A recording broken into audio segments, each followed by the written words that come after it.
Hi and welcome back to another video. I'm sure you might have heard of damp-proof membrane before, or maybe damping walls or damp and damp-proof paint. So yes, these are terms that are mostly used in construction. Now, one thing I've come to realize is that some artisans don't know the purpose of the damp-proof membrane, and some know, but some also don't know how to especially spread it in the trench when they finish digging the foundation before they go ahead to start with the block work. So an example I'll show you is what is happening here. So this morning I had to come over before the concrete work begins at this particular site that we are. So they've spread the damp-proof membrane all right. However, what they've done is just to double the polythene and they spread it just in the inner part of the trench, leaving the outer walls of it. So the whole idea using damp-proof membrane is basically to create sort of a barrier between the soil and your building or your structure. How do you create that barrier? You introduce this polythene or the damp-proof membrane, which is spread in the trench before concrete is poured on it. Now, how does damp even happen? So this happens as a result of moisture, sometimes in the soil, and this will most of the time depend on the type of soil based on where you're building. But it's always best if you're able to do it so that just in case this happens, it doesn't affect your building. So therefore, when you spread the damp-proof membrane, it is not for just the bottom part of the building. However, the side by side also matters. Now, there are different sizes of damp-proof membrane which are sold in the market. I think the bigger ones, smaller ones, and so on. And price range start from like around 200 to 300 cedis for the smaller one, and then between 500 to 600 for the bigger one, on and on.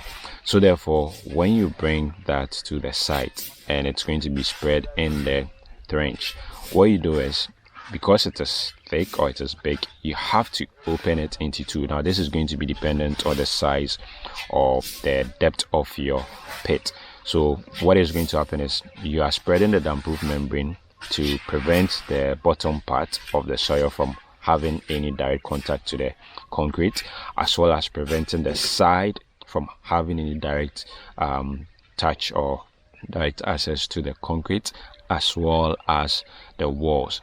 And this is going to be possible with the use of the damp-proof membrane. So once you spread it all up and you finish your concrete works and then you start blocking up, once the soil is going to be pushed towards the side of the building, because you already have a barrier, which is the plastic polythene, which most of the time is thick, it is going to prevent the soil from having direct contact to the building, so that it doesn't end up having damp.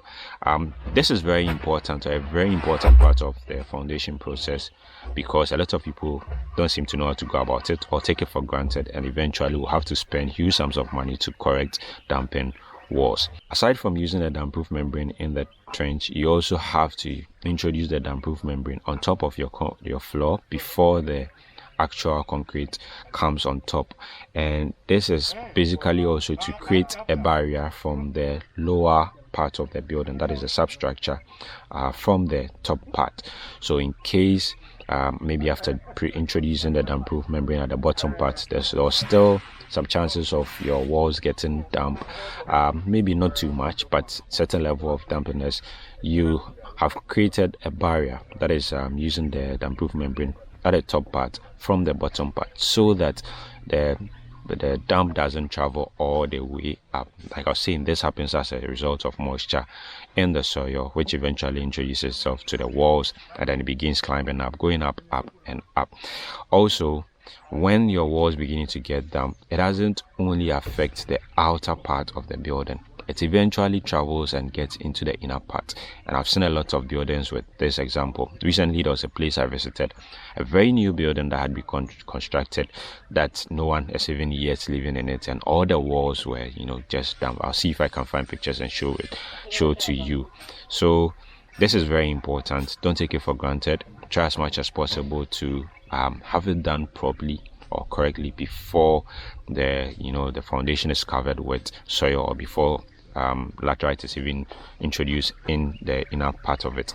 As part of that also, there's the use of the damp-proof paint. Now, if you've used the damp-proof membrane and you use the damp-proof paint, you're basically trying to create sort of double barrier to prevent your walls from getting damp. Now, using of the damp-proof paint, there are different types of damp-proof paints in the market as well. There are some that penetrate into the walls to correct the dampness. There are some that create a shield or a barrier on the walls to prevent moisture from entering into the concrete works or the blocks. And yeah, basically these are some of the damp-proof paints that are out there. So then once you've done that, you've introduced or used the damp-proof membrane well, properly corrected, that is using the desired size or thickness of the polythene and the rest, there will not necessarily be a need to use the paint as well to create a barrier. Do you get it? So this is just an important consideration you should take into action, especially when you're having your foundation works done, so that you don't end up spending a lot of money in the near future trying to correct damp. So like I was saying, just this morning someone contacted me with regard to damping walls and they are looking for a solution to correct it. So, and I must say it is going to cost a lot to have it corrected because it has already taken place. So try as much as possible to pay particular attention to this and save your buildings from getting damp. So that will be just about it for this video. Thank you very much for watching. In case you are new, kindly go ahead and hit on the subscribe button, and then don't forget to hit on the bell so anytime there's a new video you get to see it. So I'll see you in the next one.